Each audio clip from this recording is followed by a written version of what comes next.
নবী সাল্লাল্লাহু আলাইহি সাল্লামের সঙ্গে আমরার কোনো তুলনা চলে না, কিন্তু জাতিতে মানুষ।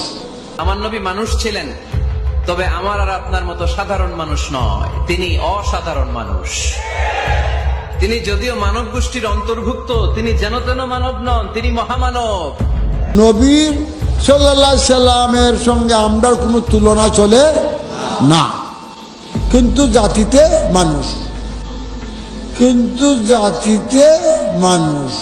এই জন্য যারা রসুল পাকের 300 বছর মানবে না, আলামতের বর্তমান কিতা সে কাফির, সে কিতা কাফির। যদি কেউ মনে করে যে আল্লাহর নূরের অংশ নবী, তাহলে সে মুশরিক হইব, কাফির হইব, মুশরিক হইব, কাফির হইব। যদি কেউ মনে করে যে আল্লাহর নূরের অংশ নবী, তাহলে সে মুশরিক হইব, কাফির হইব, মুশরিক হইব, কাফির হইব। প্রিয় নবী নাকি জিনসে বছর, এটা কি সুন্নি আকীদা? এটা কি ইসলামী আকীদা? বলেন না, জিনসে বছর মানে জাতি মানুষ। নাউজুবিল্লাহ। আপনাদেরকে আমাদের আল্লাহর ওলিরা কি এটা শিখিয়েছেন জাতি মানুষ? প্রিয় নবী কি জাতি মানুষ নাকি জাতি নূর? বলেন না কে? আল্লামা আকবর আলী রিজভী সাহেব, ওনার আকীদা কি ছিল? জিনসে বছর কি ছিল? আরে জোরে বলেন না, কি ছিল? জাতে পাকে নূর। আবেদ শাল মাদানী বলেন সবাই, জাতে পাকে নূর। ঠিক না বেঠিক? এরকম আল্লাহর ওলি যারা ছিলেন সবার আকীদা কি ছিল? ওই যে ভৈরবের আবুল বাশার হুজুরও কি ছিলেন? আকীদা কি ছিল? জাতে পাক নূর। এত বড় বড় আলেমরা তারা কোরআন থেকে হাদিস থেকে বের করে ফতোয়া দিয়েছেন এবং মানুষকে শিক্ষা দিয়েছেন মাহফিল করে করে জাতে পাকের নূর। আমরা আহলে সুন্নাত ওয়াল জামাতের আকীদা যেখানে আমরা আমরা যে দরবার হোক, যেই খানকা হোক, যেখানে হোক, আমরা তাদের সাথে আছি, তারাও আমাদের সাথে থাকবে। কারণ আমাদের আকীদা আলাদা আকীদা নয়, আমাদের আকীদা সুন্নি আকীদা, ইসলামের আকীদা, ঈমানি আকীদা, আহলে সুন্নাত ওয়াল জামাতের আকীদা। ঠিক না বেঠিক? সকালে স্বার্থের জন্য ডান পকেটের হিসাব করে আর বাম পকেটের হিসাব করে আমরা আকীদা পরিবর্তন করি না। আমাদের আকীদা সবসময় এক, অভিন্ন। কোরআন থেকে আমরা বলছি সেটা আল্লাহর নবী হলেন আল্লাহর জাতে পাকের নূর। ঠিক না বেঠিক? আল্লাহর নবীর সাথে আল্লাহর দিদার হয়েছে, মুলাকাত হয়েছে, সাক্ষাৎ হয়েছে মেরাজের মধ্যে। ঠিক না বেঠিক? দেখছেন, নূর যারা স্বীকার করে না তারা বলে নবী মেরাজ করে নাই।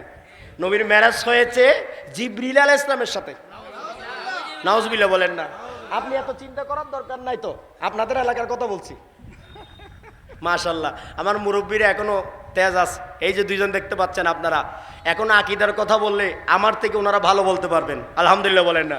কারণ আমরা বলতে বলতে, ওনারা শুনতে শুনতে, আলেমদের কথা শুনতে শুনতে, আল্লামা সৈয়দ সাইফুর রহমান নিজামী শাহ মহান মুর্শিদ কেবলার কথা শুনতে শুনতে আলেম হয়ে গেছেন। সুবহানাল্লাহ বলেন না? এখন না আলেম সার্টিফিকেট দাঁড়ি ডিগ্রি অর্জন করছে কিনা, ফাজিল হয়েছে কিনা, কামিল হয়েছে কিনা। আরে তখন তো এই ডিগ্রির কোনো ব্যবস্থা ছিল না। আল্লাহর ওলিদের সাথে থাকতে থাকতে, আল্লাহর ওলিদের সাথে থাকতে থাকতেই আলেম হয়ে গেছেন। সুবহানাল্লাহ বলেন না? আরে জোরে বলেন না সুবহানাল্লাহ?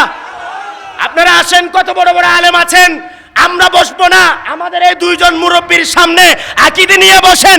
আমার বিশ্বাস এই দুইজন মুরব্বীর মোকাবেলা আপনারা করতে পারবেন না। ঠিক না বেঠিক?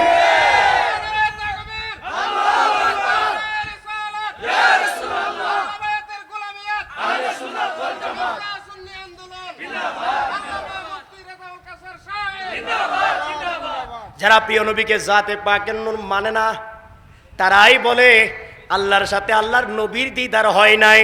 নাউজুবিল্লাহ। তাহলে মেরাজেরও কোনো দরকার ছিল না। ঠিক না বেঠিক? মেরাজ হয়েছে আল্লাহর নবীর সাথে আল্লাহর দিদারের জন্য। ঠিক না? আরো জোরে বলুন, ঠিক না? আসমান দেখার জন্য দরকার নাই, জমিন দেখার জন্য দরকার নাই। আসমান, জমিন, আরশ, কুরসি, লৌহ কলম, সৃষ্টি জগতের সব কিছু আমার নবীর নূর থেকে সৃষ্টি। আল্লাহর নবী সেগুলো দেখার প্রয়োজন নাই, নবীর সামনে সেগুলো আছে। আছে কি নাই? আরে জোরে বলুন, আছে কি নাই? এমনকি স্বয়ং রব্বুল আলামিন তিনিও আল্লাহর নবীর সাথে। তাহলে কেন আবার আলাদা করে মেরাজ নিয়ে দেখা দিলেন? সেটা হলো সৃষ্টি জগৎকে দেখানোর জন্য। প্রিয় নবী আল্লাহর সাথে, আল্লাহ প্রিয় নবীর সাথে, সেটা তো রুহানি হাকিকতের বিষয়, সবাই তো সেটা উপলব্ধি করতে নাও পারতে পারে। তাই আল্লাহ কি করলেন?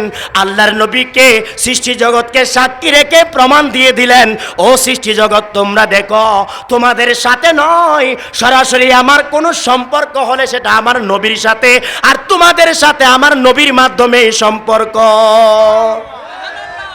ঠিক না বেটি? আমাদের সাথে নবীর মাধ্যমে সম্পর্ক, কিন্তু আল্লাহর সাথে আল্লাহর নবীর সরাসরি। ঠিক না? সরাসরি কিনা? কোনো সন্দেহ আছে? যাক, কারো যদি এই ব্যাপার আলোচনা করতে চান, ঘন্টার পর ঘন্টা আলোচনা আমরা করতে প্রস্তুত। তবে আসল জায়গা, আসল আকীদা ঠিক রাখতে হবে। এই ব্যাপারে কোনো সন্দেহ রাখা? প্রিয় নবী আল্লাহ জাতে পাকের নূর, কোনো সন্দেহ রাখতে পারবেন? মেরাজ শরীফ আল্লাহর দিদার হয়েছে, কোনো সন্দেহ রাখা যাবে? প্রিয় নবী হাজির নাজির, কোনো সন্দেহ রাখা যাবে? আমার মুর্শিদ কেবলার লিখিত কিতাব দেখেন, এখানে এই হাজির নাজিরের দলিল সহ আল্লাহর এই মহান ওলি লিখে দিয়েছেন। এই কিতাবটা সবাই কালেকশন করবেন। আলেম ওলামা আপনাদেরকে বলবো, আপনারাও কালেকশন করবেন, আপনাদেরও কাজে লাগবে। এবং আমার মুরব্বীরা আপনারাও কিনবেন, সেটা কাজে লাগবে। অল্প হাদিয়া দিয়ে এই কিতাবটা নেবেন। আল্লাহর এই মহান ওলির লিখিত।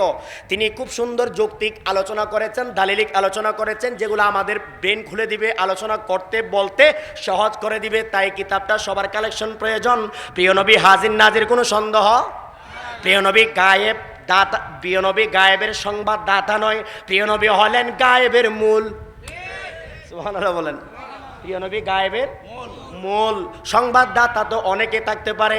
জিবরিল আলাইহিস সালামও গায়েবের সংবাদ দিয়েছেন কিনা? কোরআন কি কেউ জানে? কোরআন তো প্রিয় নবীর কাছে জিবরিল আলাইহিস সালাম এনে দিয়েছেন, সংবাদ দিয়েছেন। এর মানে প্রিয় নবী আল্লাহ এটা মানুষকে শিক্ষা দিয়েছেন, প্রিয় নবীর সম্মানে জিবরিলের প্রয়োজন। কিন্তু এমন এমন আয়াত আছে যেগুলো আল্লাহর সাথে প্রিয় নবীর সরাসরি হয়েছে। আওয়াজ দিয়ে বলুন সুবহানাল্লাহ। তো বলছিলাম, গায়েবের সংবাদদাতা আমাদের প্রিয় নবী নন, এটা সাধারণ কথা, এটা সকল নবী রসুলের ক্ষেত্রে স্বাভাবিক কথা। কিন্তু আমার নবীর ক্ষেত্রে আর একটু ভিন্ন, আর একটু মহাশান রয়েছে। সেটা হলো প্রিয় নবী হলেন সর্বগায়েবের মূল।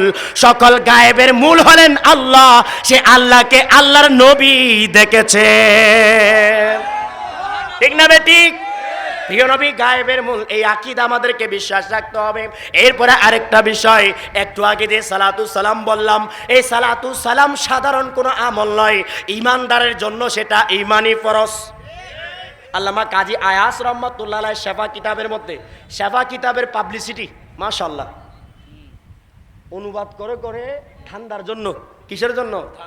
অনুবাদ করে করে ধান্দার জন্য, পাবলিসিটির শেষ নাই। ওদের শেফা কিতাবের পাবলিসিটি হয়েছে ভালো, অনুবাদ হয়েছে বলো, কিন্তু আকীদা কে নিবে? এই শেফা কিতাবের মধ্যে বলা হচ্ছে যে সালাতু সালাম প্রিয় নবীর উপর ঈমানদারের জন্য ঈমানি ফরজ। সকল ফরজের মূল ফরজ সালাতু সালাম। সেজন্য ফারুক আজম রাদিয়াল্লাহু তাআলা আনহু তিনি বলেছেন, তোমাদের দোয়া মুনাজাত কোনো কিছুই আল্লাহর দরবারে যাবে না, কেবল দরুদ শরীফ পড়তে হবে। দরুদ শরীফ পড়লে সেটা আল্লাহর দরবারে কবুল হবে। মাওলা আলা মাওলা আলী তিনিও একই হাদিস বর্ণনা করেছেন, প্রিয় নবীর দরুদ শরীফ পড়া ছাড়া আসমান জমিনের মাঝখানে ঝুলন্ত থাকবে, মাহজুব থাকবে, পর্দা থাকবে, আল্লাহর কাছে সেটা পৌঁছবে না। যখনই দরুদ শরীফ পড়বেন আল্লাহ সেটা কবুল করে নেবেন। তাহলে সালাতুস সালাম কি ফরজ? আরে জোরে বলেন, কি ফরজ? আমি আগামীবার যদি আল্লাহ তৌফিক দেন, যদি আলোচনা করি, এই বিষয়ে আলোচনা করব না, আপনাদের থেকে আমি জিজ্ঞেস করবো আপনাদের মনে আছে কিনা।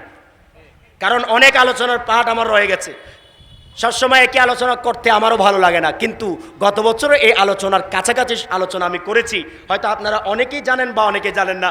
সবাইকে জানতে হবে, কেবল আমরা মুসলমান দাবি করলে। ঠিক না বেঠিক? আমরা এখানে মুসলমান বসছি, মুমিন বসছি, আমাদেরকে ঈমানে আকীদা বুঝতে হবে। সবাই সবার আকীদা সম্পর্কে সতর্ক, আমরা আমাদের আকীদা সম্পর্কে সতর্ক নই। ঠিক না বেঠিক? আমরা মাজারে আসা যাওয়া করি, কিন্তু আমরা আকীদা সম্পর্কে সজাগ নই, যার কারণে একটু ব্যস্তম হলে মাজারের বিরোধিতা শুরু করে দিই। ঠিক না বেঠিক? এরকম মানুষ সুন্নি আছে কি নাই? বলেন আছে কি নাই? তো আকীদা শিখার জন্য উস্তাদ লাগবে। আল্লামা সৈয়দ সাইফুর রহমান নিজামীর চেয়ে বড় উস্তাদ বাংলাদেশ নয়, সারা পৃথিবীতে এখন আছে কিনা সন্দেহ। ঠিক না বেঠিক? এমন একজন উস্তাদ যদি থাকে, তাহলে আকীদা কি নরমাল হবে, লুজ হবে, না মজবুত হবে? বলেন কি হবে? মজবুত হবে। আল্লাহ আমাদের আকীদাকে মজবুত রাখার তৌফিক দান করুন, আমিন। যাক, আর অনেক বিষয় আছে, বুঝার তৌফিক দান করুক। অনেকে বলে এজিদ নাকি কি মুসলমান, অনেকে বলে মুসলমানও না, কাফেরও না, ফাসেক।